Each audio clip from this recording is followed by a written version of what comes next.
I start the morning the same way I have done for years, by standing still in the doorway and listening longer than most people would consider normal.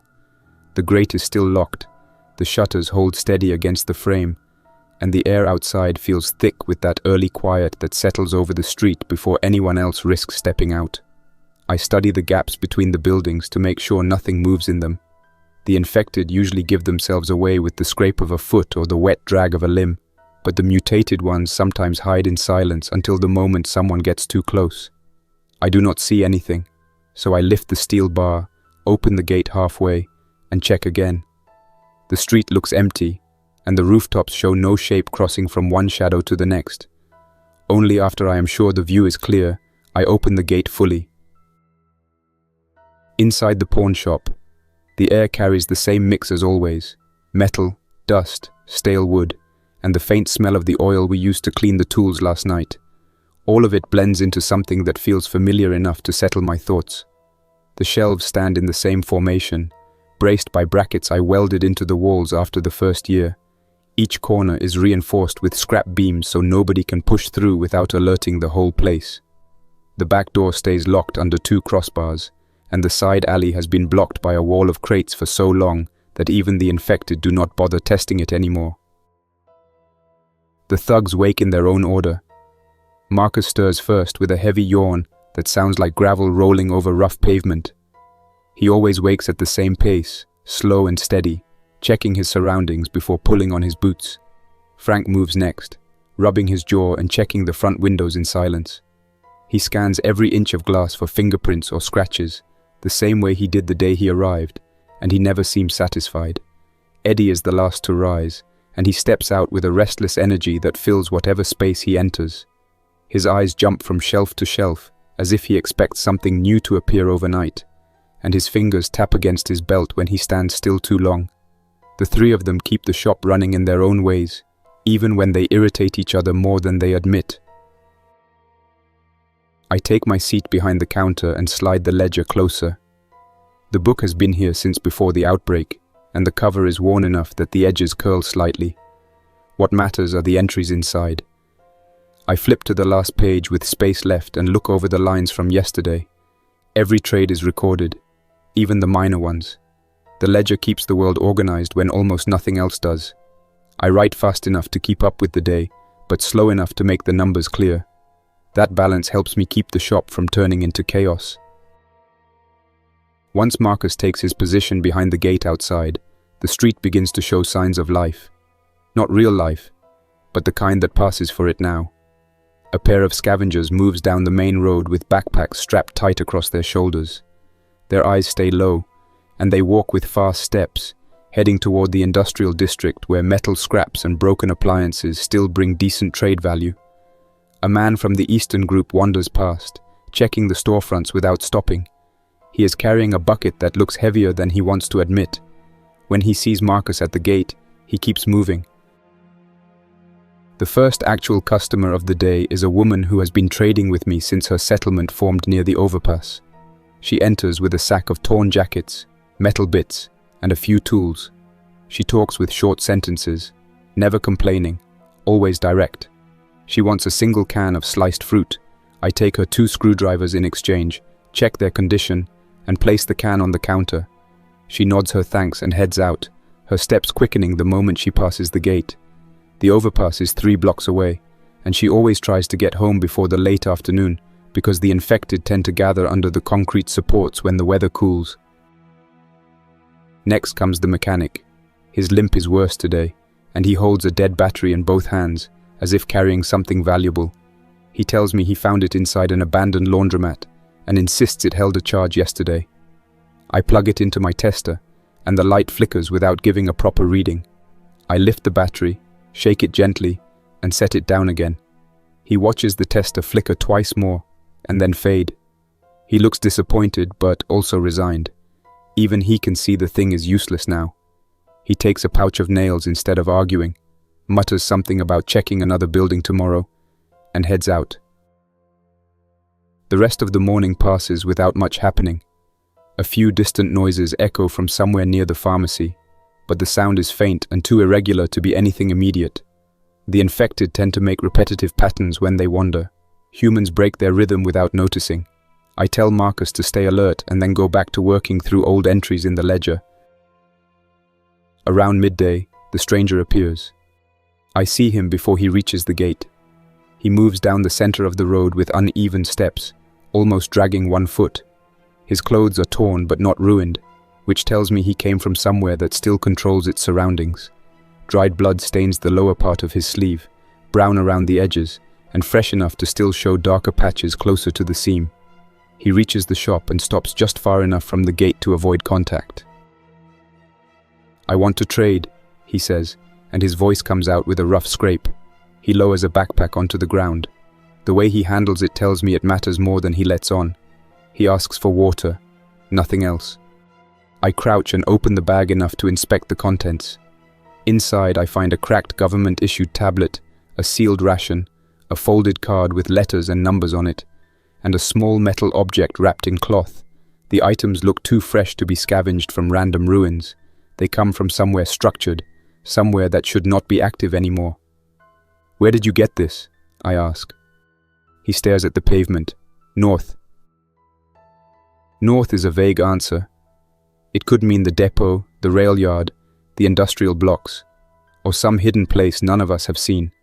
People hide the truth when they fear someone will chase it. I do not press him. I simply trade a bottle of water for the pack. Marcus hands him the bottle through the gate, and the man drinks until half is gone, soaking part of his collar. He hands the rest back without meeting my eyes and walks away. He turns east and disappears behind a burned building without looking back.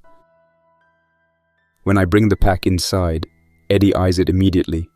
He tries to act casual, leaning against the counter with one foot pressed against the shelf, but his attention stays locked on the tablet sticking out from the tear in the cloth. "What is that?" he asks. "Something I found," I tell him. His expression shifts with doubt, then curiosity. He presses again, asking where it came from. I refuse to explain. That makes him fidget with his hands, tapping his fingers against his belt. Eddie does not like being left out of anything that smells important. Frank watches him from across the room and quietly shakes his head, but that does not calm Eddie. It only makes him more restless. Afternoon passes with only 2 more customers, both quick trades. The street empties earlier than usual. The sky dims, turning the edges of the buildings dark. Shadows stretch across the pavement, and once those shadows get long, the infected become harder to predict. The mutated forms tend to settle in darker corners until movement wakes the fungal growths that cling to their skin. They track vibrations more than sight. People who do not understand that end up dead fast. After the street clears, I take the pack to the workbench in the back. I open the cloth around the metal device and examine it under the lamp. The casing looks military. The connectors match something I saw during the first months when emergency teams drove through here. A locator beacon or a part of one. These were supposed to be destroyed or drained years ago. Finding one intact means someone has kept it functional recently. The idea sits heavy in my mind.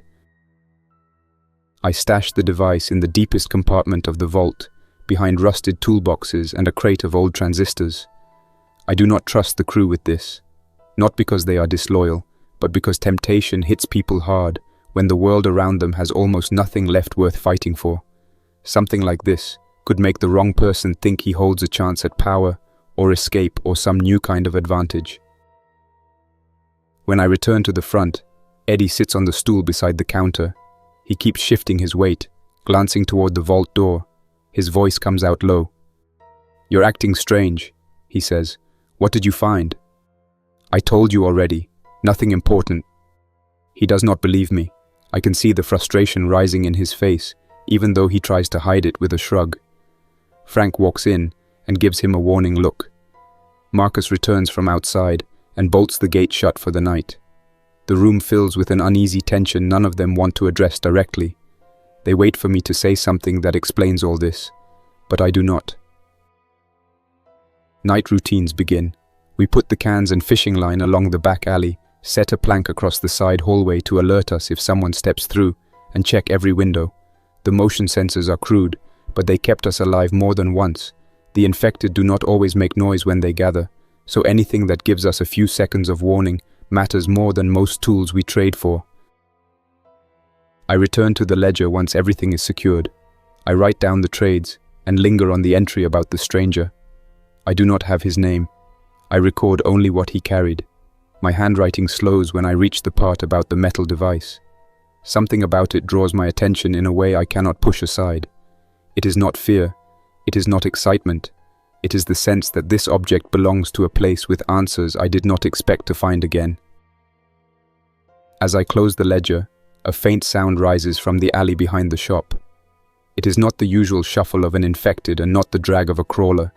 This is a single step, soft but deliberate, placed with control. Someone alive is back there. I slide the ledger aside, stand from my chair, and reach for my firearm while listening for the next sound.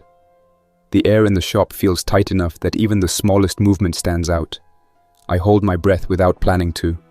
Nothing comes at first, just the faint ripple of wind catching a loose sheet of metal in the alley. I wait another second, then another. Too much silence can mean someone forgot to move or someone is waiting for the right moment to act. I tilt my head, trying to catch any change in rhythm outside. Frank steps through the doorway from the back room, a bowl of leftover stew in one hand. He looks at me, sets the bowl down on the closest table, and raises one eyebrow. I motion with my hand toward the rear of the shop. He understands without a word. He moves slower than usual, placing his steps evenly so the floorboards do not squeak. Eddie sits up from his stool by the wall. He spots the firearm in my hand, and his expression shifts from boredom to tension in an instant. He mouths something, but I shake my head. I do not want noise, not until I know what we are dealing with. When the sound comes again, it is quieter than before, almost blended with the fabric of night outside. A light scuff against the pavement, not the dragging sound of an infected that lost motor function, not the scratchy shuffle of a crawler. Someone alive is close, and whoever it is moves like he does not want to be detected. I lower myself halfway behind the counter and signal Eddie to dim the lamp closest to him. He twists the knob until the light fades down to a dull glow. The alley door has 2 crossbars, each bolted to the frame. I move to the doorway that overlooks the hall leading toward it, lifting my firearm and leaning in just enough to get an angle on the shadows inside. Frank circles the shelves on the opposite side, ready to flank if someone breaks through. For a moment, everything feels still again. The kind of stillness that reminds me of early outbreak nights, when nobody understood how quickly the infected could mimic silence right before an ambush. I feel the urge to blink away the dryness in my eyes, but I hold my focus instead. A tap hits the door, a single measured tap, not forceful enough to break anything, more like someone pressing the surface with a fingertip, the kind of gesture a cautious human makes when trying to test a barrier without attracting attention. Eddie looks at me with alarm growing in his face, and I nod to steady him. I keep my voice low. "Stay where you are," I whisper. He nods and grips the handle of the metal bat we keep under the table. His knuckles turn white. Frank draws a breath through his nose and lets it out slowly. He edges closer to the side wall until he can cover the hallway with a clear angle. Another tap hits the door. This time it sounds different, as if whoever is outside pressed a palm against the wood and slid it down an inch. Someone is checking the texture or checking for gaps. Either way, he wants inside, or he wants to confirm if the building is occupied. Neither possibility helps me relax. I press my back to the wall and consider whether to call out or stay silent. Calling out risks giving away our position. Staying silent might convince him to try forcing entry. I weigh both options in a few seconds. I decide to speak first. "Stop moving," I say, keeping my voice calm but clear. "You are at a locked entrance." The response is immediate but quiet, a male voice strained and hoarse. "I am not infected."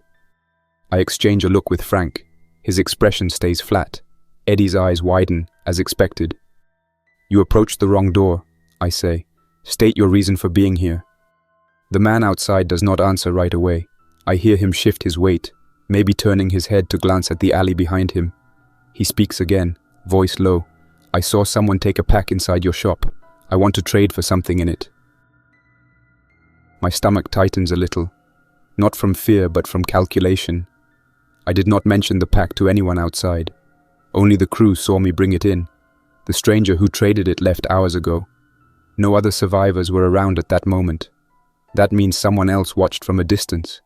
Someone who had a direct view of the street and now believes the pack holds something worth attention. I try to analyze the risk. The man could be alone, or he could have backup waiting in silence. "What item?" I ask. "The device," he says. "The metal one." Frank tightens his grip on his knife. Eddie leans forward a little with interest replacing some of his fear. He probably realizes now that the pack I hid holds something important. I keep my gaze fixed on the heavy alley door. "You are not coming inside," I say. "Step back from the door. If you want to trade, you meet us at the front gate in daylight. Not now." "No, I need it now." His tone shifts. Not louder, not aggressive, just firmer. "You do not understand what you have." I do not like the confidence in his voice. People who speak that way either have nothing left to lose or believe they are backed by something stronger than themselves. Neither is good in an alley behind my shop. Before I respond, a new sound cuts through the quiet. A sharp click. Not metal on metal, more organic. Something hard striking concrete. Then another click closer. Eddie freezes. Frank lowers himself slowly until he can see the space under the back door. I know that sound. Clickers. The fungal mutation that turns a person blind but sharpens every movement and noise into something they react to instantly. They move irregularly, tilting their heads as the fungal plates on their faces twitch to pick up vibrations in the ground and air. If clickers are approaching the alley, that means the man outside has been moving recklessly or made noise earlier, and he led them right to us. "You brought infected," I say, keeping my voice controlled. "I did not mean to," he replies quickly. "They followed me. I had no choice." Clickers do not follow the same way walkers do. They track sound in bursts, then freeze, then shift direction. If he ran past their nest or stepped on loose debris, he drew their attention. Now they are here, and we have seconds before they test the door. "You need to leave," I say. "I cannot. They are too close." Another click strikes the door from outside. This one is harder. A sharp rap. The mutated infected sometimes tap their surroundings before deciding whether something is alive or still. The wooden door will not hold long if they push against it. Their arms are stronger than they look because the fungal growth strengthens every joint in strange ways.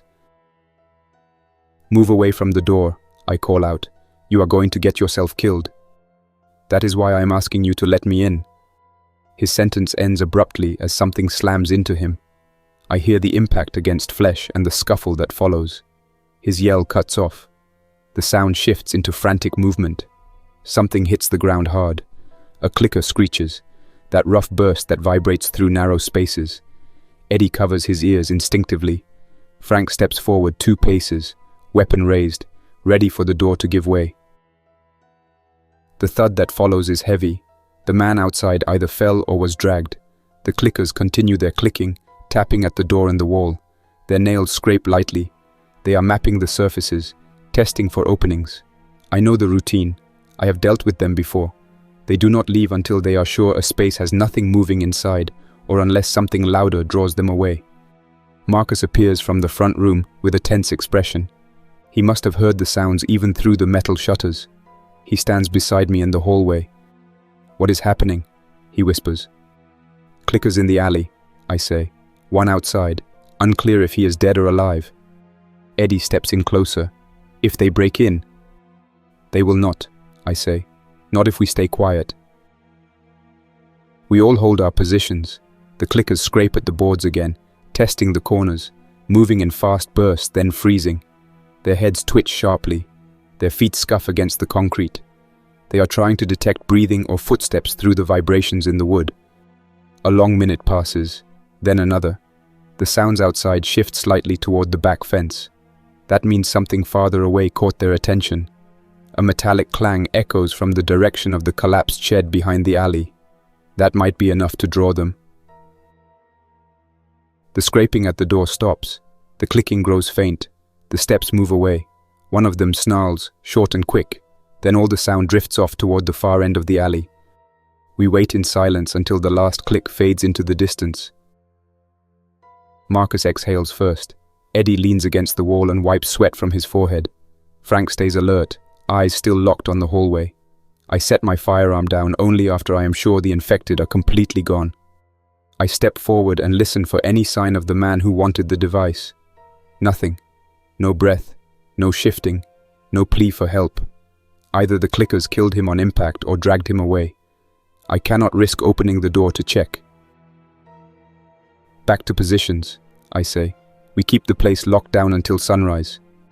Marcus nods and returns to the front. Eddie lingers with a look that mixes fear and curiosity. The kind that means he wants answers but hesitates to ask. I close the hallway door and secure it. Frank follows me to the counter. "You think that man had help?" he asks. "Maybe," I say. "Or maybe he was alone and desperate." "You think someone else knows about the pack?" I pause. The question sits heavier than the firearm in my hand. "Yes," I say. "Someone was watching." Frank nods and does not push further. When I sit behind the counter again, I glance at the vault door. The metal device is inside, hidden under layers of scrap. The stranger's words echo in my thoughts. "You do not understand what you have. Whoever he was, he came here for that item. Someone else watched him deliver it. Now the infected were drawn to our back door." I try to make sense of the timing because the alley rarely sees that type of mutated infected unless something large happens nearby. A single man walking through the area should not have attracted a group unless he made noise or disrupted a nest. The idea sticks in my thoughts that maybe he had been fleeing for longer than he admitted, and his presence here was not a coincidence. I keep staring at the vault as if waiting for a sound to come from behind the metal, even though I know nothing there will move unless someone attempts to open it. Frank stays near the doorway for a moment before stepping closer. His footsteps are slow and controlled, as if he wants to avoid interrupting my thoughts. He stands beside the counter long enough for me to sense that he has made up his mind about something. He clears his throat and says, packed into a single continuous sentence inside the same breath, that the situation has changed and we cannot treat the pack as a simple trade anymore. That someone risking entry through the alley means more than curiosity, and that we need to act before one of the factions outside decides they can break neutrality to get what they think has value. His tone stays low and steady. He is not trying to stir panic. He is trying to reason through the threat the way he usually does, although there is a hint of concern he cannot mask. I answer him by explaining that I am already aware of the shift and that opening the vault or acknowledging the device to the others outside the crew will only accelerate things. I tell him that we need to wait until morning to assess the alley and confirm whether the stranger is dead or dragged off. If the clickers stayed in the area longer than we heard, we could have more approaching soon. I remind him that the shop cannot handle a breach, not from behind, and not when the crew is still on edge. He listens without interrupting, then nods with that slow, deliberate motion he falls into whenever he agrees reluctantly, but understands the logic. Eddie walks in, while Frank and I are still talking. He stops near the middle of the room, pretending to check the shelves for loose tools, but he keeps glancing at us and at the vault. He is not subtle, and he does not try to be. He has always been the type who reacts quickly to anything unusual, and tonight's events only heightened his instincts. He finally turns and approaches, carrying that alert tension in his shoulders. He lowers his voice and asks in a rapid, breathy way why someone would risk entering the alley after dark, why someone would follow us quietly instead of coming to the gate, and what exactly was inside the pack that could make a person attempt something so reckless. His questions push together without pause, as if he hopes the sheer number of them will force an answer. I tell him we will talk later, and that the important thing now is making sure the shop stays secure through the night. Eddie frowns, not in open defiance, but in that frustrated way people adopt when they feel entitled to an explanation. He shifts on his feet, clearly wanting to press further, but Frank gives him a look that tells him to drop it. Eddie backs away slowly, though his eyes keep darting to the vault like his curiosity pulls him by the collar. Marcus returns from checking the front door and joins us. He moves with less noise than his size suggests, and he closes the distance with a kind of calm that helps stabilize the room. He tells us that the street outside is quiet, that he saw no movement through the grate, and that the wind shifted south 20 minutes ago, which could help mask our scent from the infected if any wander back this way. His update is practical and simple. He has never been the type to speculate or get caught up in the unknown. He handles what is in front of him, not what hides behind the shadows. We take a moment to talk through positions for the night. Marcus returns to the front gate. Frank takes the middle of the shop where he can move either direction quickly. Eddie claims he will stay by the back hall, but I know he will drift closer to the counter whenever he thinks I am inspecting something he wants to see. I remain behind the counter because that is the one spot where every shelf, door and corner sits in clear view. Each of us settles into the routine. For a while, the quiet becomes so complete that even the low hum from the lantern sounds loud. I reach for the ledger and open it to fill a few notes about the stranger and the infected activity. Writing keeps the place organized, even on nights when the organization offers no comfort.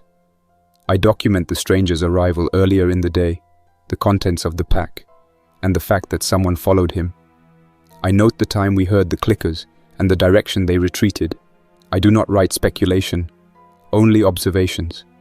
The ledger is a record, not a diary, but even as I write, I feel the need to add more details than usual, as if the information might matter later in ways I cannot predict yet.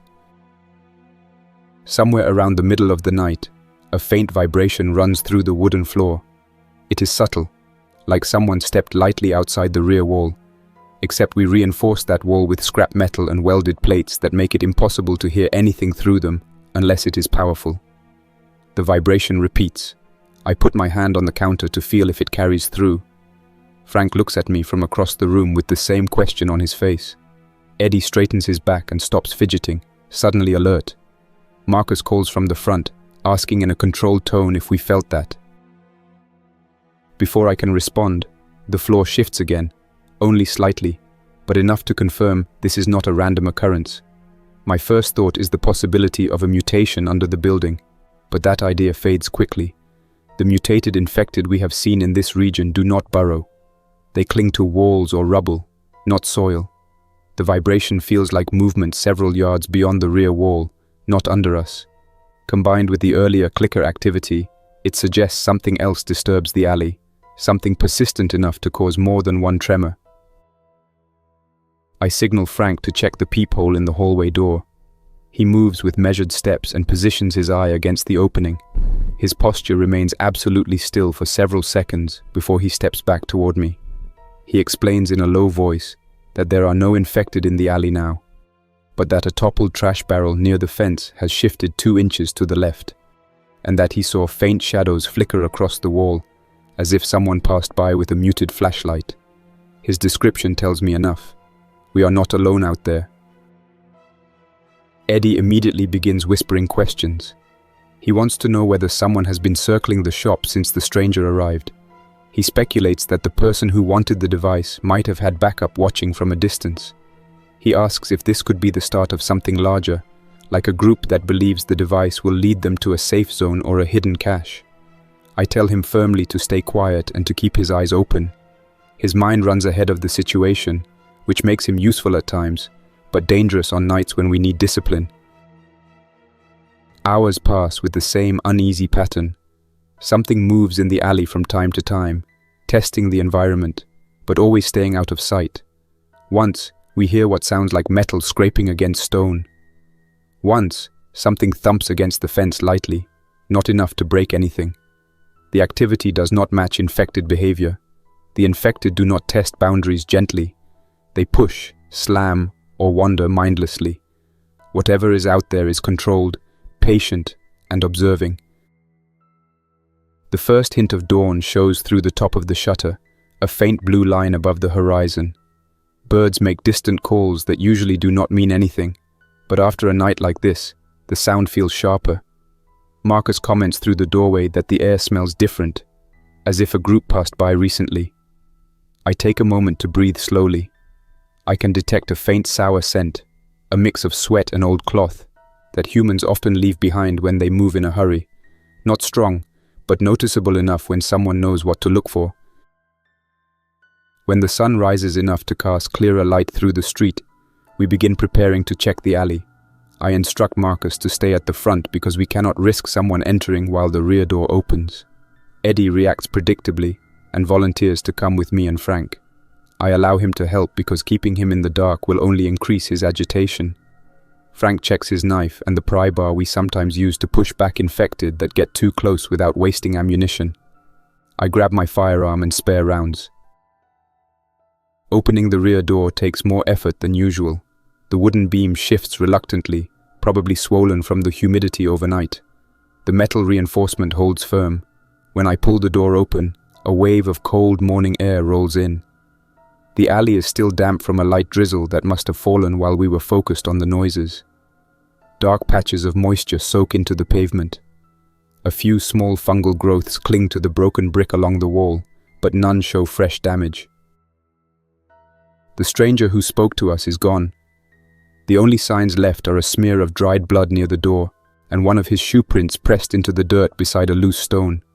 The print shows dragging on one side, meaning he tried to pull himself away from the infected. The direction points toward the far end of the alley.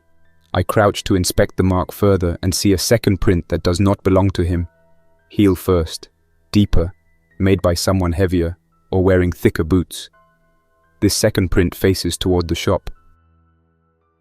Eddie notices the print and asks if it could belong to an infected. I shake my head and explain that infected do not place their heels first. Their movement is irregular and uncoordinated because the fungal growth dominates motor control. This print belongs to someone alive. Frank studies the fence next and calls out quietly that he sees metal scraped off near one of the boards. Someone climbed the fence during the night. The scrape is fresh. Part of the rust is still powdery. We follow the trail a few feet down the alley. The blood smear leads toward a broken section of wall. There is no body.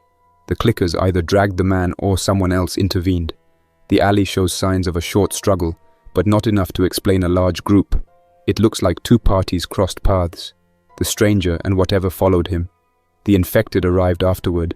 The idea that two threats converged behind the shop in one night tightens everything in me. It no longer feels like coincidence. This place is starting to draw attention. When we return inside, the atmosphere has changed. Marcus watches us closely from the front. Eddie attempts to speak, but I stop him so I can think clearly. I look at the vault again. The metal device sits inside behind layers of scrap, untouched. It has been less than a day since it entered the shop, and already someone tried to reach it from the alley. Someone else circled us all night. The stranger who delivered it is either dead or taken. Too many pieces align in the same direction. I gather the crew near the counter. This time I do not avoid the subject. I explain that the pack contains equipment that appears to be government issued and not scavenged from ruins. I state plainly that someone delivered it intentionally or carried it while fleeing from something organized. The device inside the pack appears to be some kind of locator or communication component. I make it clear that until we know more, none of us speaks about it outside these walls. Marcus accepts the instruction with a firm nod. Frank agrees with a quiet yes. Eddie reacts differently. His eyes widen, and he asks if this means there is a bunker still operating out there, or if the device could lead us somewhere safer, or if someone intends to retrieve it and eliminate witnesses. His questions bounce rapidly and fill the air with a sharp tension. I tell him to slow down, to keep his focus on present threats and not distant theories. He presses his lips together and lowers his gaze, but I can tell his mind continues racing. Eddie presses his lips together and lowers his gaze, but I can tell his mind continues racing. He shifts his weight from foot to foot and glances at the vault again, the way someone glances at a locked drawer he knows holds something dangerous. His nerves rise in small bursts. He is not careless, but he has always had trouble separating useful intuition from unnecessary panic. I watch him long enough for him to notice, and when he finally looks away, the room settles into a heavy, unsettled silence. None of us wants to break it first because anything spoken right now might push the tension in the wrong direction. Marcus moves to secure the front of the shop, while Frank stands near the shelves. Arms crossed and footsteps slow, thinking through everything he heard. I sit behind the counter and try to put each detail in order without letting expectation or fear distort it. Someone followed the stranger. Someone tried to approach the alley door quietly. Something shifted the trash barrel near the fence. Tracks showed at least 2 sets of boots. The clickers came shortly after the stranger arrived. This is not a coincidence. I lay the patterns out mentally, forcing myself to stay focused on what we know, not what we guess. I do not like how many possibilities point back to the same conclusion. The device inside the vault has value, and someone else knows or suspects it. Eddie eventually asks if we should move the device somewhere else. His voice is steady, but his hands stay restless as he tugs lightly at the hem of his jacket. I tell him that moving it now would draw attention. Anyone watching from the outside would expect that kind of reaction. Leaving it in the vault means keeping our behavior consistent. People notice unusual activity faster than they notice anything else. Eddie nods, though he still glances toward the back room, as if imagining someone breaking through the floor to reach the vault. Frank speaks next, his tone low and slow. He says that we need more information about whoever might be watching us, because defending the shop depends on understanding the threat. He mentions the possibility that a group might believe we received something important and might be waiting for the right opportunity to take it. He reminds us that small settlements around our sector have been struggling with shortages, and some of them have grown desperate. Desperation pushes people to do things they normally would not consider. His reasoning makes sense, but something in the back of my mind tells me this is more than desperate scavengers. The precision of last night's approach does not fit them. The quiet conversation pauses when a faint metallic knock hits the front gate. It is not frantic the way begging survivors knock. It is not heavy the way raiders test a structure. It is even and spaced out, as if the person on the other side wants to mark his presence without showing urgency. Marcus lifts his hand to silence the room and steps to the gate. He does not open anything. He stands close enough to hear a voice calling from outside. The voice is male, steady, and not raised above normal volume. It carries enough clarity to suggest confidence. He speaks through the grate, explaining that he is aware someone arrived here last night, that an exchange took place, and that he would like to discuss a mutual concern. The words land with the weight of someone who either pays attention to every detail or has been collecting information about movements in the area. Marcus listens without reacting, then turns to me with a questioning look. I step forward to stand behind Marcus, close enough that the person outside can hear me, but far enough that I remain behind the security of the welded bars. I ask him what exactly he wants to discuss, and whether he has business with the shop or with the person who came here last night. His response comes without hesitation. He says he has business with us because the person who arrived yesterday carried something important, and that this area is no longer safe while that item remains inside. His voice gives nothing away. No fear, no aggression, no panic. Just a clean statement delivered with certainty. Frank shifts behind me, not loudly, but enough that I can sense he prepares for trouble. Eddie lingers behind one of the shelves, listening hard. Marcus keeps his posture straight, not leaning in, not stepping back. I ask the man outside how he knows the stranger came here. His answer is that he follows activity patterns in the region and saw the movement from a distance. He claims he approached last night but held back when infected gathered near the alley. Something in his tone suggests he is telling the truth about that part. Few people in their right mind willingly approach clickers in confined spaces. I ask him what he wants. He says we need to speak face to face, and that doing it through the gate is not enough. He claims he has information we need. He says the device in the stranger's pack is part of a chain of equipment connected to a place north of here, and that whoever holds it will attract attention from those who have been searching for it. He emphasizes that we do not know the danger it brings. His voice does not shift when he talks about danger. That lack of fear is the part that concerns me most. I tell him we are not opening the gate. I say he can pass information through the bars if he wants to talk. For a moment, he does not respond. I imagine him standing on the other side, weighing his options. When he finally speaks, his words are slower and more deliberate. He tells us that the person who brought the device here did not carry it by choice, and that others have been tracking it for weeks. He mentions that the stranger had come from a research facility farther north, one of the early containment zones built before the government structure collapsed entirely. He says the facility did not fall in the same way the other settlements fell. It was abandoned from the inside. Frank asks quietly what he means by abandoned from the inside. I relay the question through the grate. The man says the staff left because something underground forced them to evacuate, and the evacuation went badly. He does not elaborate on what that something was. He only says that the device the stranger carried transmitted signals in the past, and if someone reactivates it, or if someone retrieves it, every group connected to that zone will converge here. He says, we do not want that to happen. Eddie looks at me with alarm. His earlier excitement now shifts into cautious fear. Marcus tightens his grip on the bar near the gate. I ask the man what he expects us to do with the information. He says he wants us to consider giving him the device so he can draw the danger away from this neighborhood. He claims he has been dealing with the fallout connected to that facility longer than we can imagine. He claims he can take the item to a safer location.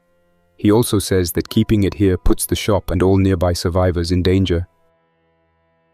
I do not trust this man enough to even consider handing the device to him. His confidence alone raises suspicion. I tell him we will not give anything to someone we have never met. He pauses again, then tells us that we have more enemies now than we realize. He says the stranger was not the only one fleeing. Someone else survived whatever happened there, and that someone has been coming this direction. He leaves the statement hanging. He does not try to dramatize it or strengthen the claim. He lets the silence carry it. Before I can respond, a short, sharp sound cracks from the distance. A gunshot. It echoes between the buildings, muted by the layers of concrete and rubble but still recognizable. Everyone inside the shop freezes. The man at the gate lowers his voice and says, "We should take that as a sign that whoever followed the stranger is closer than we thought." He shifts his weight, producing a faint scuff against the pavement. He says he will return at dusk and expects us to think carefully about our position. Without waiting for us to answer, he steps away from the gate. Marcus waits for a full minute before adjusting the front lock again. He checks both sides of the street through the slit in the shutter. Frank moves closer, and Eddie practically teleports to the counter, looking for whatever new meaning he can latch onto. When Marcus returns to us, he says the man is gone. He says he walked north, not east or west. I note his direction because it matches what the stranger said. North. The word keeps repeating. We regroup inside. Eddie starts speaking first, asking how many people knew about this research facility, what kind of work they were doing, and why the device matters so much. Frank asks more practical questions, wanting to know how far north the facility could be and whether any other survivors or factions in the region are connected. Marcus says nothing at first, but when he finally speaks, he says that we cannot trust a man who approaches the shop with half-truths and vague warnings. I sit behind the counter again, thinking through everything. The story the man told fits too neatly into the pattern of last night's events. It explains the device. It explains the stranger's urgency. It explains why someone followed him. But it does not tell us who is coming, or what they want beyond retrieving the device. There are holes in the story, large enough that I cannot accept anything without more evidence.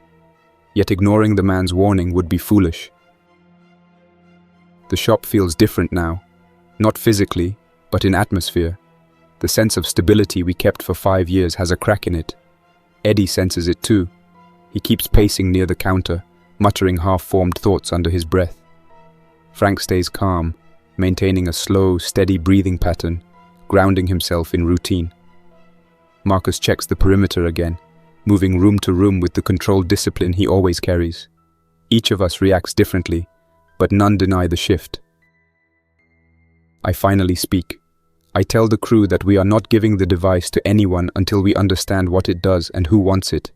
I tell them we stay inside today and monitor the street for movement. If the man returns at dusk, we gather more information. If someone else approaches asking similar questions, we take that as confirmation. Frank nods with approval. Marcus does the same. Eddie hesitates, then agrees only after I look him directly in the eye. He drops his shoulders slightly, letting out a long breath, and admits he does not like any of this.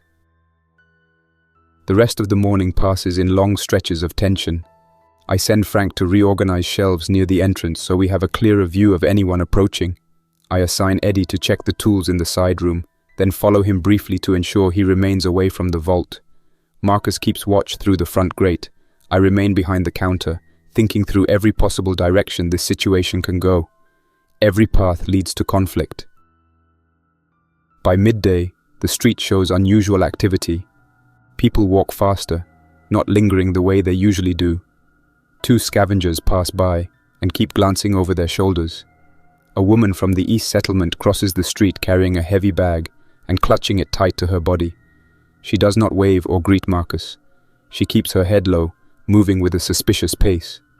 Marcus mutters that everyone seems jumpy today. I agree.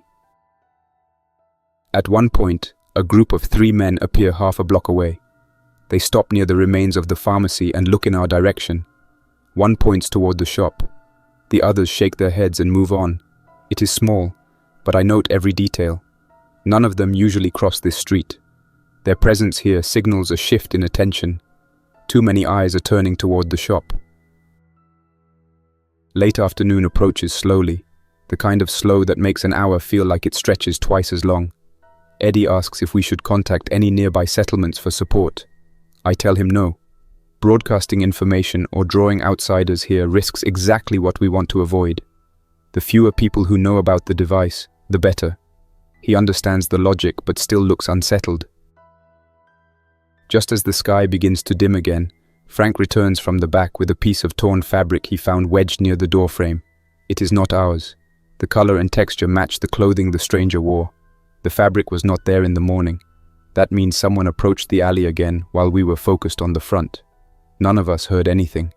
The idea that someone can move that quietly into our blind spots without triggering a single noise trap or alert unsettles even Marcus.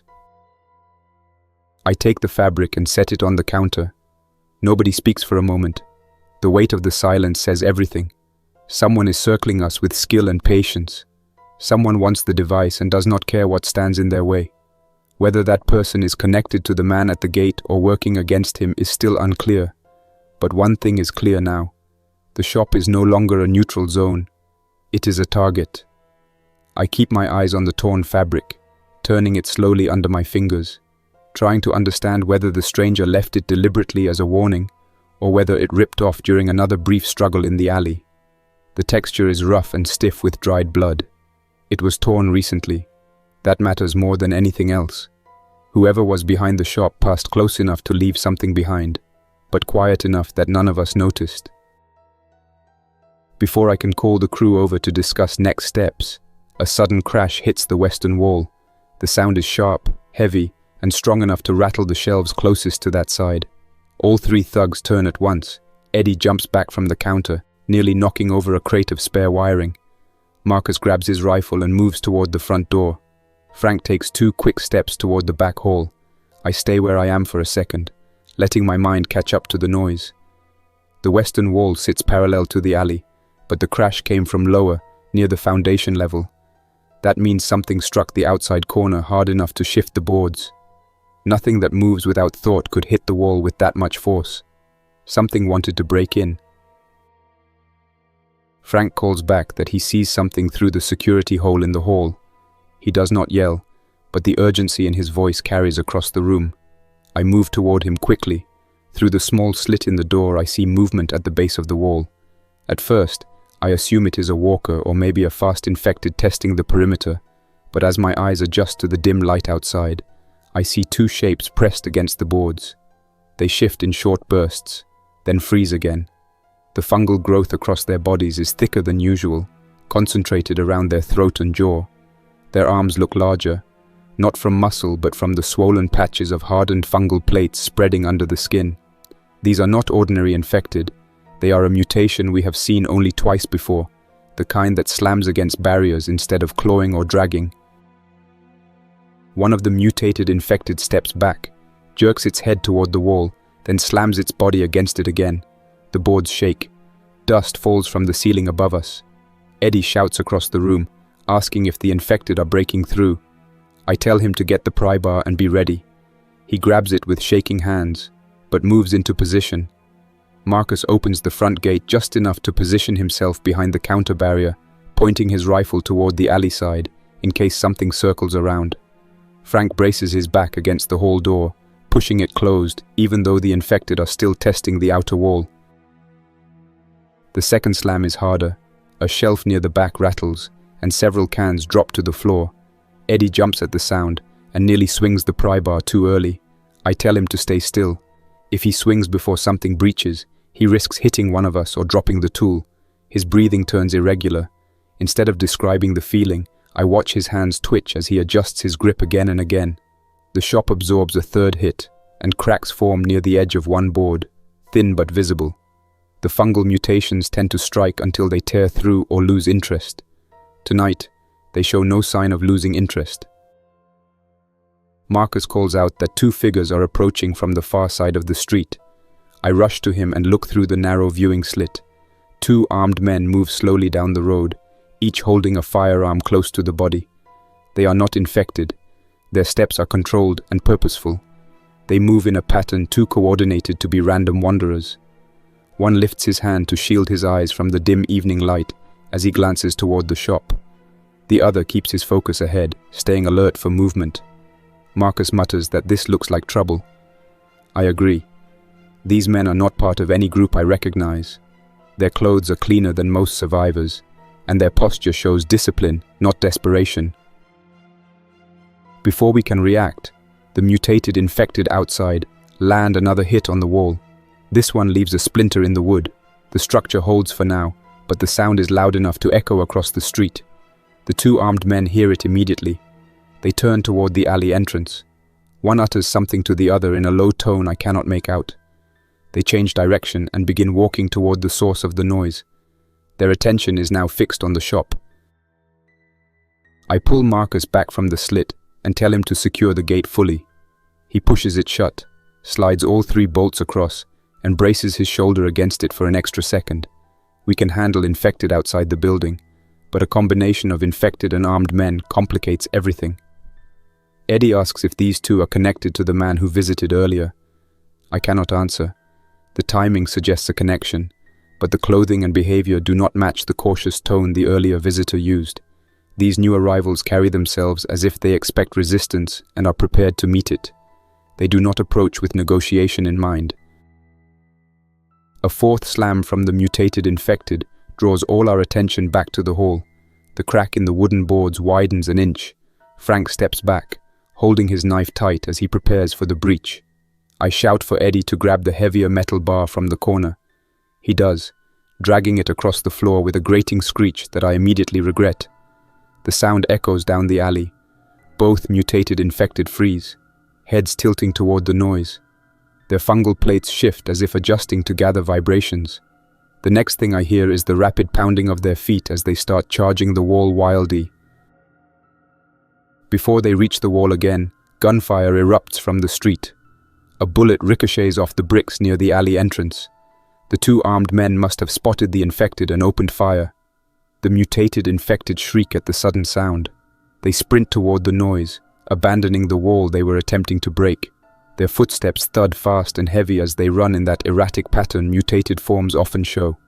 The gunfire continues, louder now. One of the men shouts. Another burst of shots follows. Then a wet, heavy impact echoes across the alley, followed by a scream and a gurgling noise.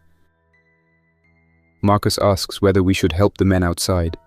I tell him we cannot leave the shop exposed.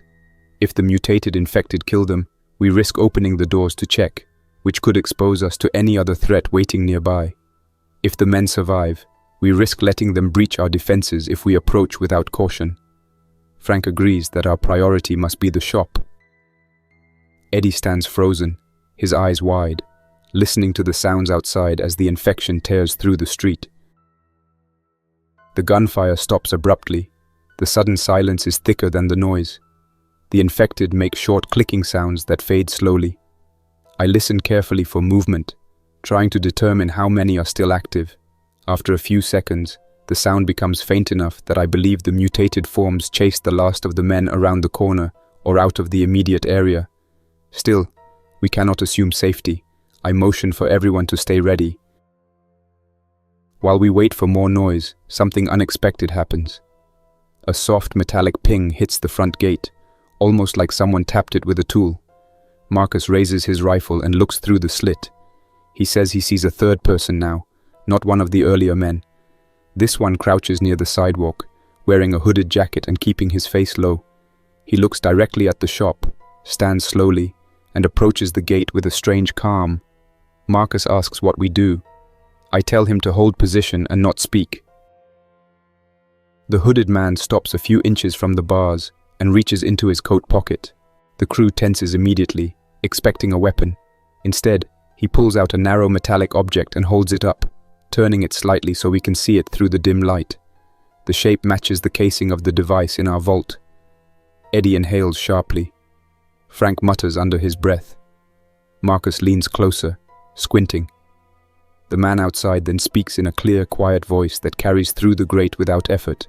He says he wants to retrieve what belongs to him, and that running or hiding will only cause more trouble for us. I ask how he expects us to know he is telling the truth. He answers that the device is part of a pair, that he carries the second half, and that activating one triggers the other. He steps back and presses something on the object. A small red light blinks once before going dark.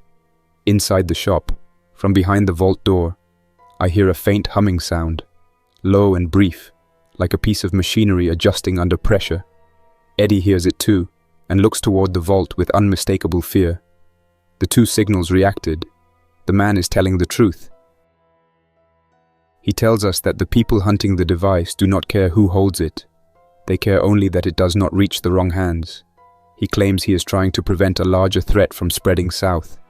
He warns us that the two armed men were not part of his group, but instead part of an opposing one. He says his group and the others have been locked in conflict over whatever happened at the research facility. His tone sharpens as he explains that neither side wants the device falling into civilian areas. Before he can say more, another sound erupts from the far end of the street, a chorus of groans, not the deep wandering type, faster, higher pitched, the sound of a fresh cluster of infected reacting to noise. The man at the gate looks over his shoulder. He steps back and says he will return at sunrise. He moves fast, disappearing down the side street without hesitation. Moments later, infected flood into view, drawn by the earlier gunfire. They do not approach the gate directly, but wander close enough for us to hear their limbs scrape against debris. We hold our positions for nearly 15 minutes while the infected scatter along the road. Marcus keeps his rifle pointed at the gate, though I tell him to avoid firing unless absolutely necessary. Eddie grips the pry bar so tightly his knuckles turn pale. Frank stays quiet, one hand resting against the wall for balance as he listens for anything unusual behind the shop. Eventually the groans fade.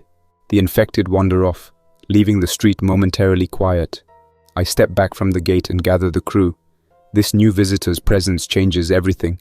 The device in the vault is not simply a signal beacon. It connects to something larger, something that caused multiple factions to hunt it. Whatever happened at that facility, whether it collapsed from internal error or someone deliberately abandoned it, continues spilling danger in our direction.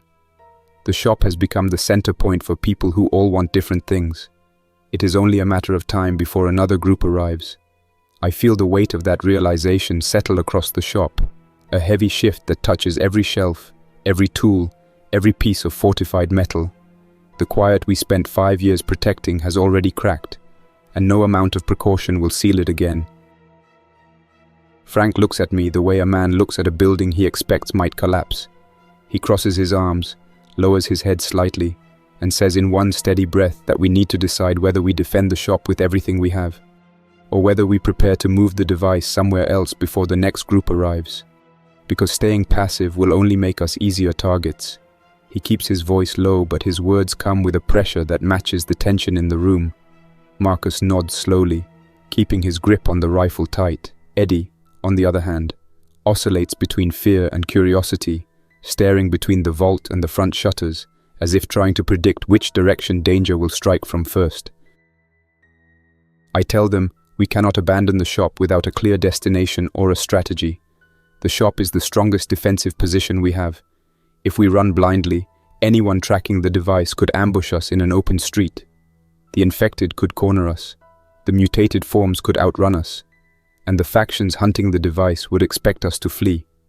Leaving now would put us in a worse position. The crew listens, though none of them look satisfied. The air in the shop grows still as each person weighs the risks. Marcus breaks the silence by saying that the two armed men who were killed earlier did not move with the same rhythm or discipline as the hooded man with the paired device. He points out that they reacted to sound without hesitation and attacked the infected with reckless aggression. He believes they were scouting and prepared to force entry if the infected had not interrupted. He thinks more of them may be nearby. I agree. The appearance of the mutated infected and the arrival of the armed men in the same hour is not coincidence. Someone has already placed eyes on the shop. We do not get long to think. A loud metallic scrape erupts from the side alley, sharp and drawn out, as if something heavy is dragging across metal. Eddie jumps toward the center of the room. Frank and Marcus both instinctively bring up their weapons. I move to the hall again and press my eye to the viewing slit. At first I see nothing. Then the shadows shift, and I catch the shape of a man climbing over the fence. Not the hooded visitor. This man is larger, bulkier, moving with familiarity around dangerous terrain. He steps down on the far side of the alley and immediately crouches, scanning the ground for tracks. His head moves slowly, left to right, not hurried or panicked. He carries a long hunting knife strapped across his chest and what looks like a makeshift spear on his back. He approaches the rear wall with caution, stopping every few feet to listen. This is not someone stumbling by chance. This is someone tracking us deliberately.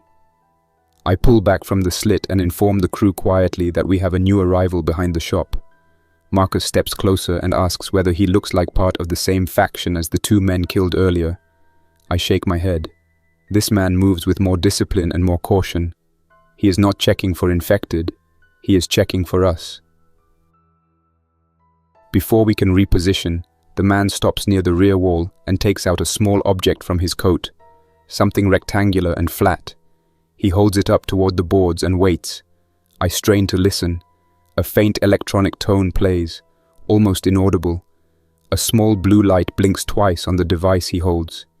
Inside the shop, from the vault room, I hear a corresponding faint vibration. Eddie hears it too, and whispers that the device in the vault is responding again. That means this man also knows how the technology works. He is not guessing. He is verifying its presence. The man looks at the wall with a focused expression, then steps back. He raises a gloved hand and makes a signal motion toward the fence. A moment later, two more men climb over the top, wearing dark coats and carrying lightweight gear, ropes, tools, and what looks like cutting equipment. They move with coordinated intention. Frank mutters that they are preparing to breach. Marcus adjusts his rifle grip and positions himself with a clear angle toward the hall. Eddie backs away from the vault, gripping the pry bar tightly, his entire body tense. I know from the moment the third man lands that the shop faces a coordinated assault. The first man points at the corner of the wall where the mutated infected had struck earlier. He speaks with clear authority, though we cannot hear the words. The two others begin working quickly. One pulls out a compact battery-powered saw and presses it to the rotted lower boards. The sound is muffled, but not enough to be ignored. A faint buzzing vibration travels through the boards. Dust falls from the beams. Eddie whispers rapidly, asking what we should do. Frank presses a finger to his lips, reminding him to stay silent. Marcus positions himself near the corner for the best shot if someone forces a gap. I gather the crew behind the counter and explain that firing first will turn the entire neighborhood into a battlefield and attract every infected within several blocks. We cannot afford that.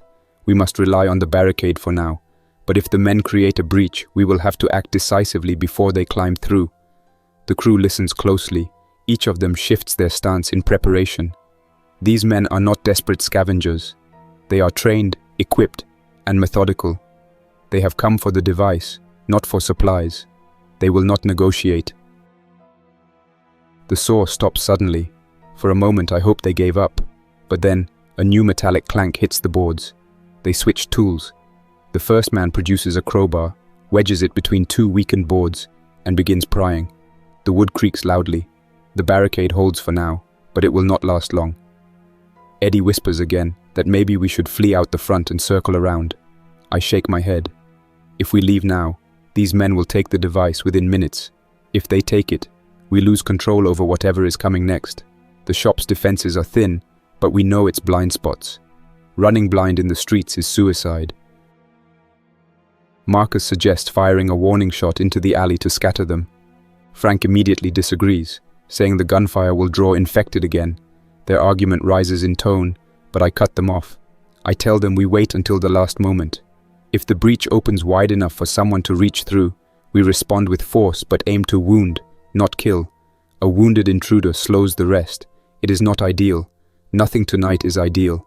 But we need seconds, not a victory.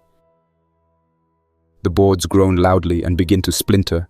Frank raises his knife. Eddie grips the pry bar with both hands. Marcus steadies his aim toward the corner of the hall. I count the seconds in my head. The men outside pry again.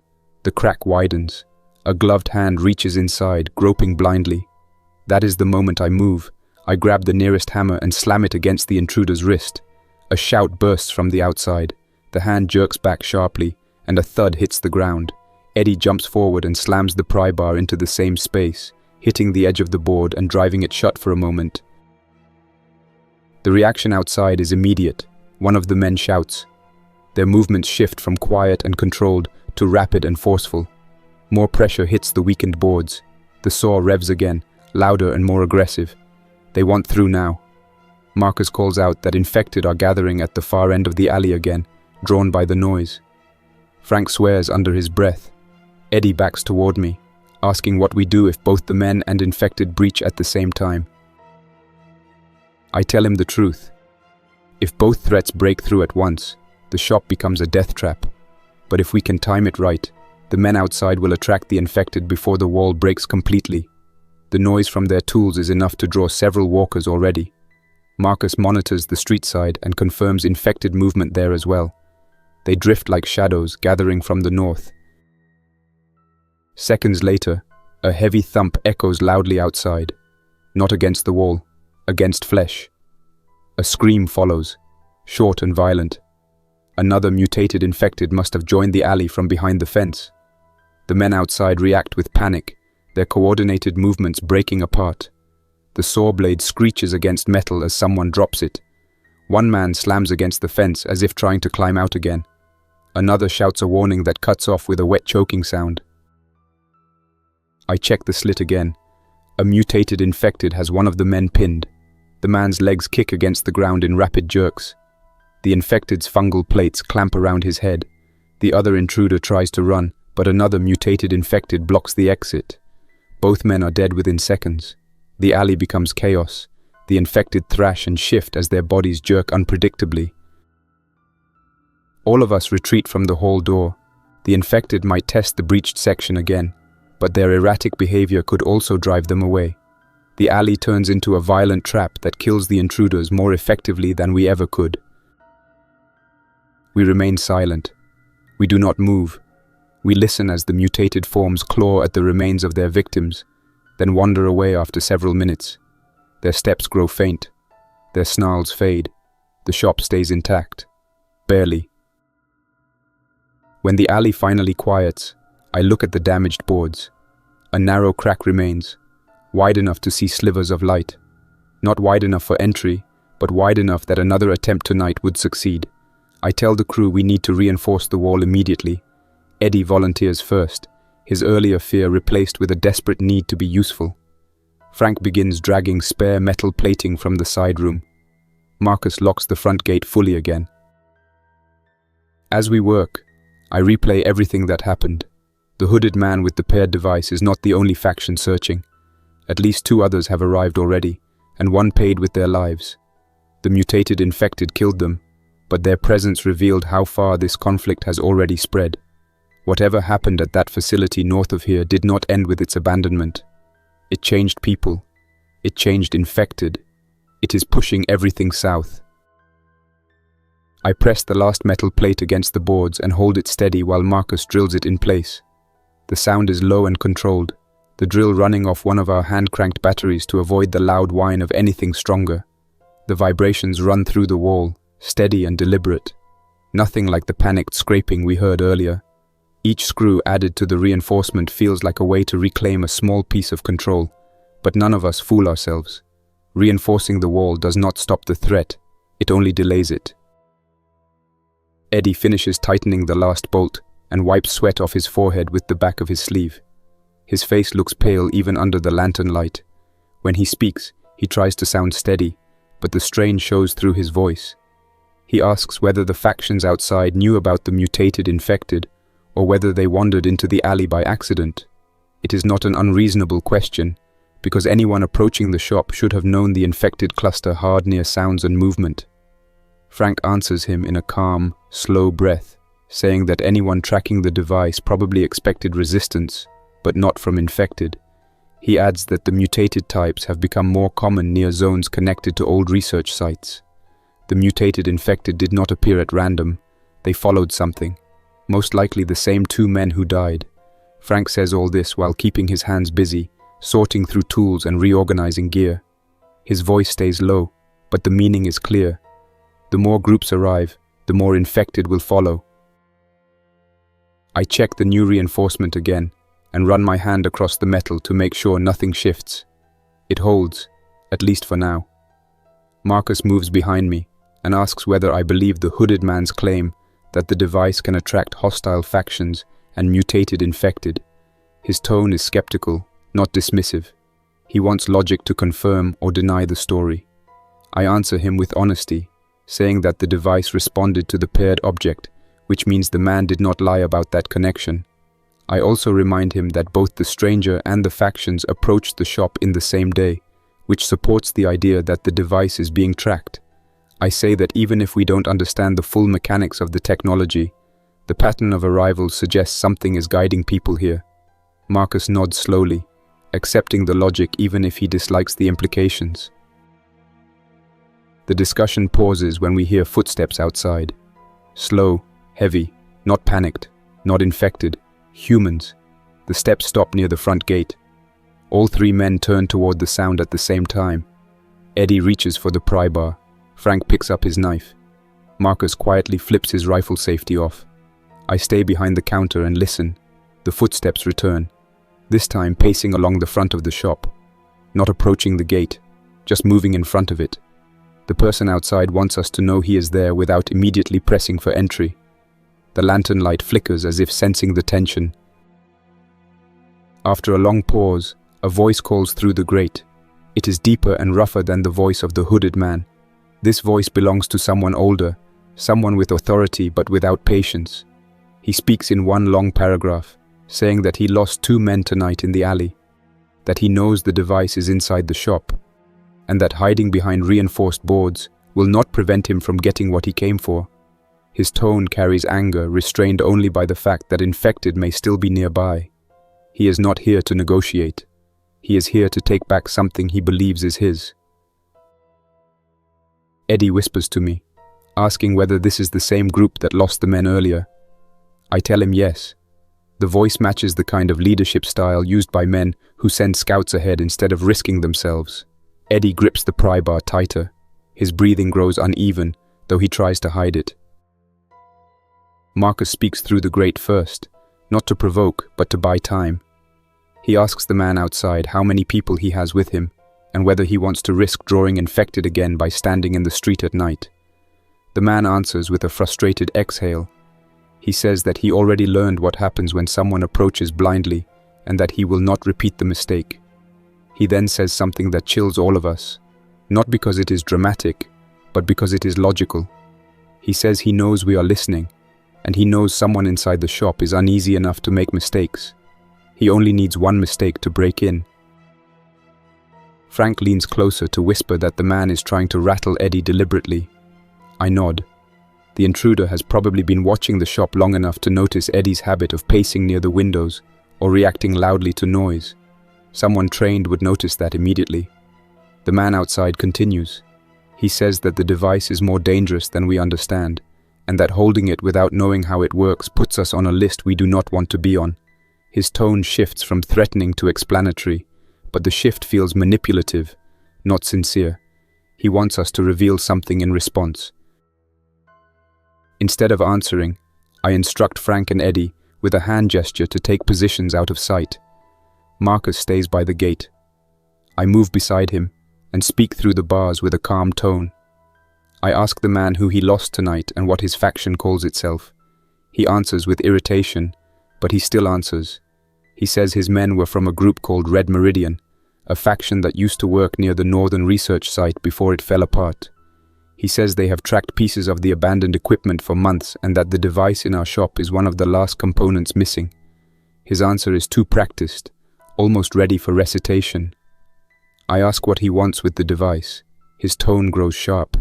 He says his group intends to prevent the mistakes that ruined the original site from spreading south. He claims the hooded man is part of the same problem that destroyed the lab. According to him, the hooded man is not a savior. He is someone trying to hide evidence. Eddie leans toward me and mutters quietly that the hooded man said almost the same thing but in reverse, that each faction claims the other is the threat. Eddie asks which one we should believe. I tell him neither, because both want something from us, and neither will tell the full truth until they have the device. Frank agrees, adding that two opposing stories arriving within hours suggest that both have something to hide. Before we can decide how to answer next, a sharp noise cracks behind us inside the shop. It comes from the back room, the one containing the vault. We all spin around. Eddie rushes toward the hall, but I order him to stop. We listen. Another noise follows, this one metallic, like something being shifted or scraped. Frank moves quietly toward the sound, while Marcus keeps his rifle trained on the gate. Eddie stands torn between both threats. I move with Frank and gesture for Eddie to remain behind us. Frank reaches the vault room first. He presses his ear to the door. I stand beside him. The noise repeats, a small, deliberate movement. Not infected, not an object falling, a person, someone inside the back room.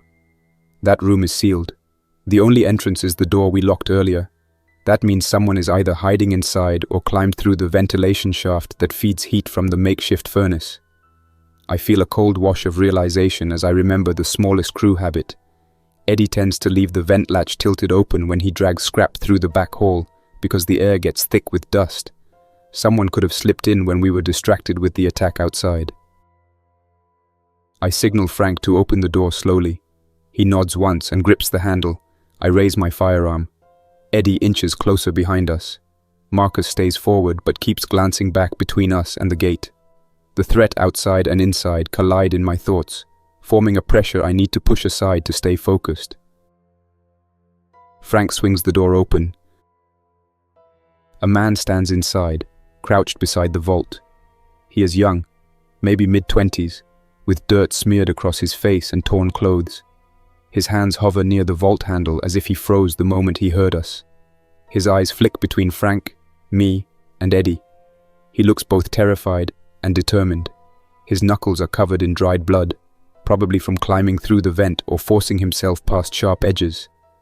The man says in a rapid, shaky string of words, inside a single long breath, that he is not here to hurt anyone, that he came from the same facility as the stranger, and that the stranger told him to retrieve the device if anything happened. Frank lunges forward to grab him, but the man reacts with surprising speed. He pulls a small knife from his belt and swings it upward. Frank jerks back in time, but the blade grazes his arm. Eddie shouts. I step in and strike the intruder across the jaw with the butt of my firearm. The man collapses sideways, hitting the floor. The knife clatters across the ground. He reaches for it, but Frank kicks it out of reach. The intruder scrambles backward, hands raised. He tries to speak quickly, repeating that he is not here to attack us, but his actions make the claim useless. Eddie kneels next to him, grabbing his collar and demanding answers. His voice shakes with adrenaline. The intruder inhales sharply and says that the facility collapsed because the infection mutated underground, and they tried to contain it. He says Red Meridian caused the breach. He says the hooded man tried to shut down the project but was forced out. He says the device in the vault is part of the internal failsafe that can track remaining clusters. His words hit fast and uneven, and his story contradicts pieces of both factions' claims. Before we can question him further, heavy footsteps rush toward the front gate. Marcus shouts for us to hurry. I leave Frank and Eddie with the intruder and sprint to the front room. Through the slit, I see the Red Meridian leader standing closer now. Behind him stand 3 more armed men. They hold rifles aimed outward. The leader points at the shop and shouts that someone inside is interfering with containment and that he will end it if we do not hand over the device. His voice carries through the gate clearly. He says his patience is gone. Marcus looks at me for direction. I tell him to back away from the gate because the man outside is in a killing mood, not a negotiation mood. Marcus steps back. The leader raises his firearm and fires a single round into the gate. The metal shakes violently. The shot punches through one of the rusted sections, tearing a hole the size of a coin. Marcus ducks. Another shot follows. The gate will not withstand many. Inside the vault room, the intruder sees the situation changing. He tries to crawl toward the vent again, but Eddie grabs him by the back of his shirt and slams him against the floor, shouting that he is not letting him escape. The intruder gasps and begs Eddie to listen. He says Red Meridian will kill everyone if they get inside. He says the hooded man is the only one who wants to prevent a collapse of the southern zones. Frank tells him to stop talking and answer the question that matters. Frank demands to know how many factions survived the facility and which one caused the breach. The intruder finally answers in a frantic, breathless rush. He says the facility cracked open underground because the fungal strain changed faster than they could test it. He says the growth consumed entire lower levels. He says different personnel reacted differently. Some tried to flee south, some tried to lock down the area, and some tried to destroy evidence. He says both factions formed from the survivors. Not heroes, not villains, just people split between panic and control. Before we can decide what to do with him, the front gate takes another round of bullets. The hole widens. The metal buckles. Red Meridian is preparing to force their way inside. I return to the front room and tell Marcus to stay low because they will fire again. I shout to Frank to drag the intruder closer. Eddie does so with visible frustration, pulling the man by his torn shirt. The leader outside shouts again. This time he gives a threat with a countdown. He says he will light the entrance on fire if we do not comply. He holds up a bottle filled with accelerant. The last thing we need is smoke inside the shop. The building may be reinforced, but smoke kills faster than bullets. I turn to the crew and give the order none of us wanted to consider tonight. I tell them we cannot let Red Meridian take the intruder alive. If they capture him, he will reveal everything inside the shop and the device's exact location. I explain that the intruder is too unpredictable, too desperate, too connected to everything we do not understand. Frank hesitates for only a second, then nods. Eddie looks shocked, but the logic sinks into him quickly. Marcus simply sets his jaw and waits for confirmation. I step back into the vault room. The intruder sits on the floor with his back pressed against the wall. He realizes what is about to happen. His eyes widen. He pleads that he can still help us, that he knows more about the device than anyone else, that he can deactivate it if given the chance. His words spill out fast. Not persuasive, just desperate. Frank approaches him. Eddie grabs the man's arms and forces them down. The intruder struggles, but the earlier knock to his jaw and the exhaustion from crawling through the vent has drained his strength. Frank lowers his knife. The intruder shakes his head violently and begs again. He tries to kick free. Eddie holds him tighter.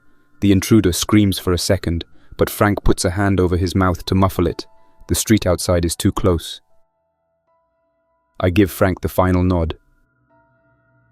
Frank plunges the knife into the intruder's throat. The motion is fast, controlled, and silent. Eddie flinches but does not let go. The intruder's body jerks once, then slumps. His eyes stay open for a moment before losing focus. Eddie looks away. Frank pulls the blade free and wipes it against the man's torn shirt. There is no dramatic gasp, no final words, just the stillness that comes when a decision has been made and carried out because it was necessary, not wanted. Marcus calls out from the front room that the Red Meridian leader is preparing to throw the bottle. I order the crew to drag the body away from the vault door and reposition for defense. Frank grabs the man's legs. Eddie grabs his shoulders. They move fast without stumbling. The body leaves a trail across the floor. The lantern flickers, reflecting off the wet line behind them. The situation outside reaches its breaking point. The leader raises the bottle. His men prepare weapons. Frank and Marcus move into position. Eddie wipes his hands on his pants and steadies himself behind a shelf, gripping the pry bar with renewed force. I take my position behind the counter and keep my firearm ready. The tension inside the shop settles into a heavy stillness, the kind that comes before an unavoidable collision. The sound outside grows sharper as the men position themselves. Leather creaks. Metal shifts. Boots scrape over broken pavement. The leader steps closer, raising his arm to ignite the rag stuffed in the bottle's mouth. Before the flame touches the cloth, a sudden burst of movement cuts across the far side of the street. Fast shadows dart between collapsed vehicles. Something growls. The leader pauses, then snaps his head toward the noise. His men raise their rifles instinctively. More shadows appear, accompanied by uneven footsteps and clicking sounds. I recognize the pattern instantly. Fresh infected, less stable than the walkers, but quicker than the mutated forms. They do not move with coordinated purpose. They lunge toward any noise, any heat, any movement. The gunfire earlier must have lured them from several blocks away. Marcus whispers sharply that the infected will hit the Red Meridian men first. He is right. The group outside stands fully exposed under the dull streetlight.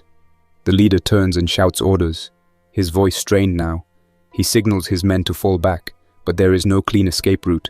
The infected close in fast. One leaps from behind an overturned motorcycle and lands on the closest Red Meridian soldier. The man falls and thrashes violently. The leader fires a round into the infected at point-blank range. The blast echoes so loudly that it vibrates through the shop walls. Another infected sprints in from the right, slamming into one of the other men and dragging him down with raw force.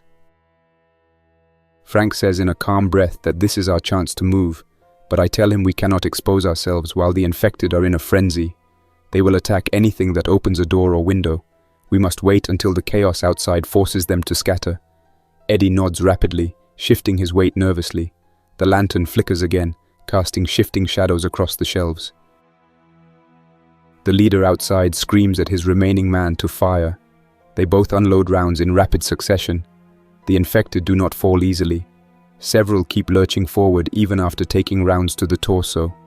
One crawls along the ground, pulling itself by its elbows.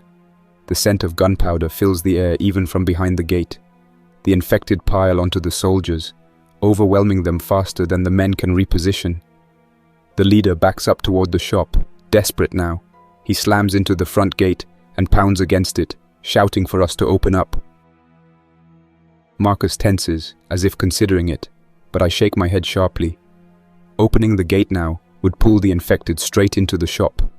The infected closing in on the leader outnumber him at least 5-1. He slams his fist against the gate again, yelling that we cannot leave him out there. His voice cracks from panic. One infected tackles him from the side and drives him to the pavement. He kicks and fights, slamming the bottle against one of their heads. The accelerant splashes onto his own coat. Another infected slams him again, and the rag in the bottle ignites when it scrapes the concrete. Flames spread across his arm in a burst of heat and light. His scream cuts through the entire street.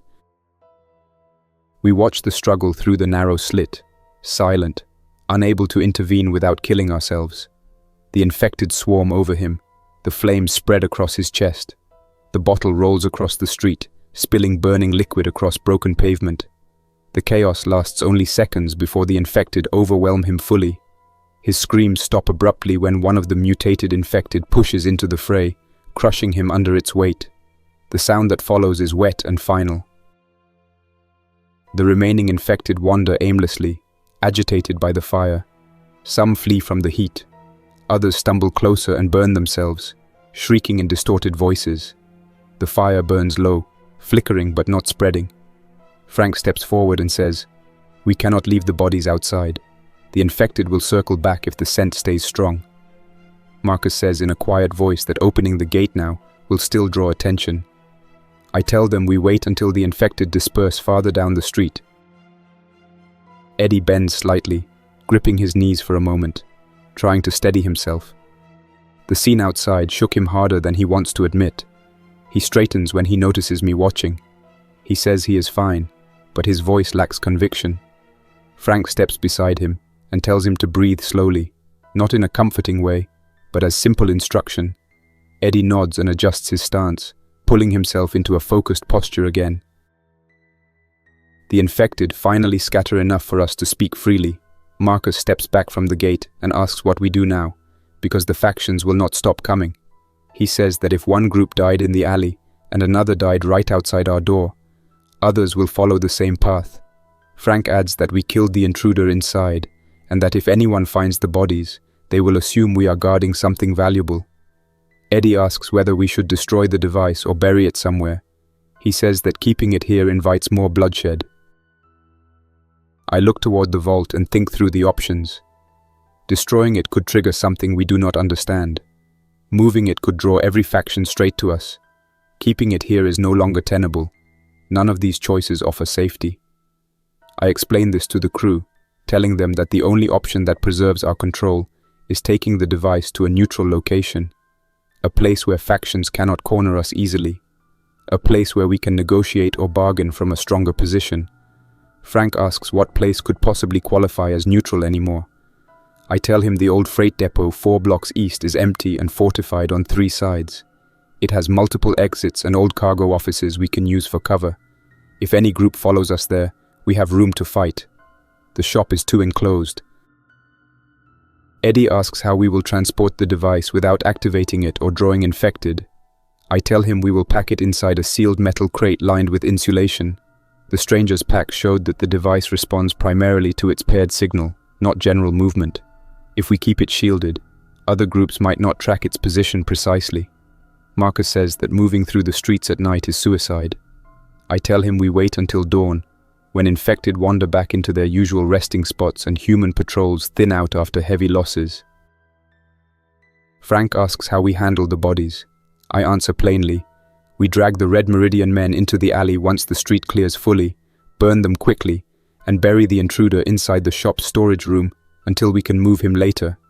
Eddie reacts to that with discomfort, but he does not argue. He understands that leaving bodies in the open will only create more attention. The street finally quiets. The infected drift away. The fire dies. Marcus opens the gate a few inches, while Frank and I stand beside him with weapons raised. The air smells like charred fabric and burned fuel. The bodies are mangled, barely recognizable. One of the infected lingers near the southern corner, crouched low, but we stay still until it loses interest and wanders out of sight. When the street clears, Frank steps out first, checking the left and right. Eddie follows with a shovel. Marcus drags the first body toward the alley, while I watch the corners, prepared to fire if anything returns.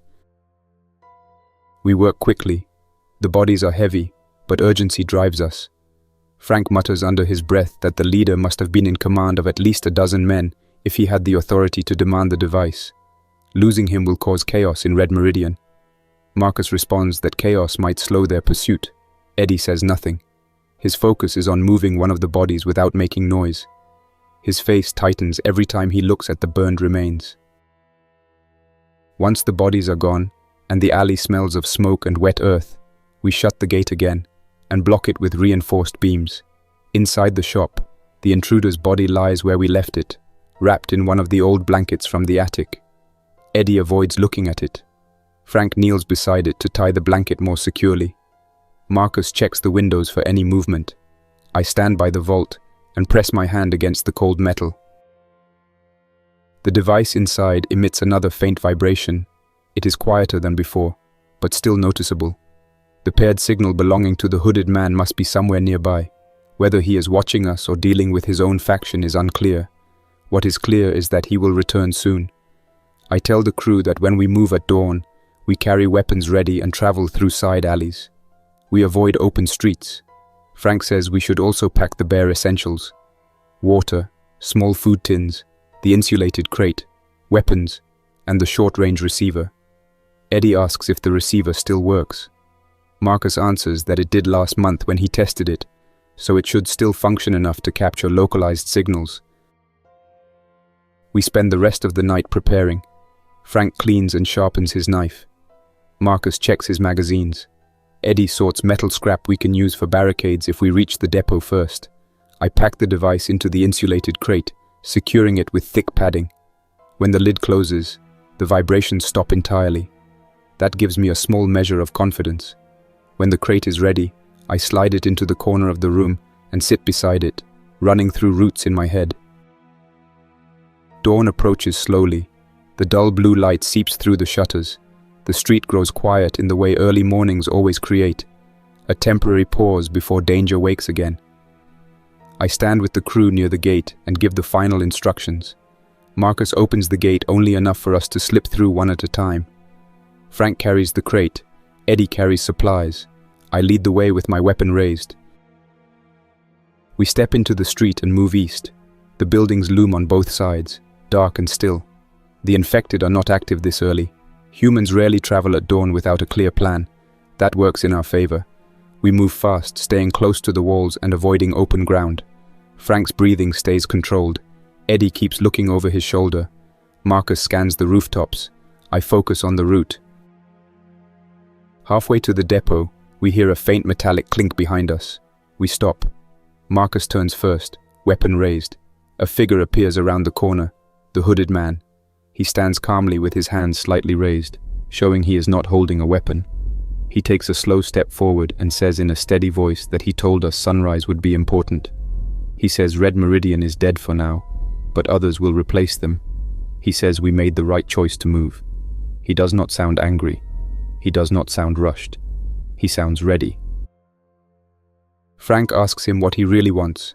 The man answers in a long paragraph that he wants the device secured far from any faction, that he wants to prevent the mutation from spreading, and that he does not care about controlling the equipment or owning territory. He says he wants to stop the collapse of the remaining southern zones. Eddie asks if we can trust him. The man responds without hesitation that trust is irrelevant. What matters is that both of our goals align. Marcus asks if he expects us to hand the device over. The man says no. He expects us to walk with him to the depot and see the truth for ourselves. I study him carefully. He carries himself with calm purpose, not the frantic desperation of the stranger, not the aggressive dominance of Red Meridian, not the fear of the intruder. Something about his demeanor suggests he has seen enough collapse to abandon theatrics. I tell him we will walk, but the crate stays with us. He nods once, accepting that. We continue east as a group of 5. The streets remain quiet. The sun lifts slowly over the rooftops. When we reach the depot, the hooded man steps ahead of us and unlatches the old rusted gate. Inside, the entire place is still, with shadows stretched across abandoned freight containers and old pallets. He leads us to one of the office rooms, explaining that this place was once used as a backup monitoring point for the same research network that ran the facility. He says a terminal inside can decode part of the device's purpose. Frank sets the crate on the table. I unlock it carefully and watch as the hooded man examines the device without touching it. He explains that it was part of an early detection system meant to measure fungal spread underground. It was designed to warn researchers if mutations accelerated beyond control. According to him, someone shut the system down deliberately after the mutation overwhelmed the lower levels. Red Meridian wanted to restart it to weaponize containment.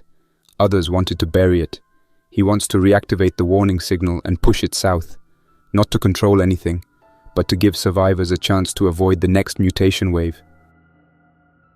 Eddie asks how long until the next wave. The man answers slowly, saying the mutations spread underground, not through the air, and that they follow soil density maps. He says the southern zones may have months, maybe less. Marcus asks why he came to us. The man says that the stranger trusted a neutral place, not a faction, and that the shop had become the only stable location left. I look at the device again and realize the conflict never centered on the object itself. It centered on how different people wanted to use it, or hide it. Destroying it would help no one. Keeping it secret would not stop the mutation. Taking it here was the only path that kept us alive long enough to learn the truth. I give the hooded man a single nod. He activates the device. A quiet pulse runs through the terminal. Lights flicker. The The system begins to map underground activity. The screen shows clusters moving south, confirming the man's warnings. The infection shifts beneath the soil like a slow pressure wave. Frank asks what we do now. The hooded man answers plainly. He says, "We warn others. We prepare. We gather survivors willing to build barriers in the right places. We plan for something slow but inevitable. And we keep the device moving to avoid factions reclaiming it." I look at my crew. Marcus stands straight, accepting the direction ahead. Frank nods once, ready to adapt. Eddie exhales deeply, then squares his shoulders. The shop we defended for 5 years will not be the center of our future, but it kept us alive long enough to understand what comes next. And that's where we'll stop for now. Thanks for listening. Don't forget to like, subscribe, and tell me how the story hit you, what moments worked, what didn't, and what you'd want to hear next. And a big thank you to everyone supporting the channel, especially with extra membership. Carlos Herrera, The Great Anywho, Jadala, Madam Midnight, Deborah Powell, William Blackwell. You keep this project alive. Until next time, Survivor. Jack's Nightmares signing off.